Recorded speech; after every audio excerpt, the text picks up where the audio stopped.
વડોદરા મહાનગરપાલિકા દ્વારા આજવા સરોવરમાંથી પાણી છોડવામાં આવી રહ્યું છે. વડોદરા મહાનગરપાલિકા દ્વારા આજવા સરોવરમાંથી પાણી છોડવામાં આવી રહ્યું છે. શહેરમાંથી પસાર થતી વિશ્વામિત્રી નદીનું લેવલ જાળવવા માટે આ નિર્ણય લેવામાં આવ્યો હતો. ઉપરવાસમાં થયેલ વરસાદના પગલે આજવા સરોવરમાં પાણી જમા થયું હતું, પરંતુ આ પાણી વિપુલ પ્રમાણમાં જમા થયું છે. આજવા સરોવરની સપાટીમાં વધારો થતાં પાલિકા દ્વારા પાણી સવારથી છોડવામાં આવી રહ્યું છે. આજવા સરોવરમાંથી છોડવામાં આવેલ પાણીની આવક બાદ વિશ્વામિત્રી નદીની સપાટીમાં 20 મિલીમીટરનો વધારો થયો છે.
વડોદરા શહેરમાં આજવા સરોવર વડોદરા શહેરના પૂર્વ અને દક્ષિણ વિસ્તારને પાણી પૂરું પાડતું સ્ત્રોત છે.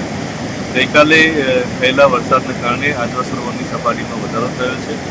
રૂલ લેવલના ધ્યાનમાં રાખીને અને નદીના સિટીમાં લેવલના ધ્યાનમાં રાખીને આજે સવારે 9 વાગે પાણી છોડવાનો નિર્ણય કરવામાં આવેલો છે. તે મુજબ પાણી છોડવામાં આવ્યું છે. નદીમાં શહેરમાં 0.20 જેટલો વધારો થયેલો છે, એટલે શહેરના લોકોના અને નીચાણવાળા વિસ્તારોના લોકોને ધ્યાનમાં રાખીને આ પાણીને નિયંત્રણ મિટિગેશનના નિયંત્રણના ભાગરૂપે પાણી છોડવામાં આવેલું છે. હાલમાં શહેરમાં કોઈ પણ ડેન્જર સ્થિતિ નથી અને નદી જે છે તે એકદમ સિક્યોર લેવલે વહી રહી છે.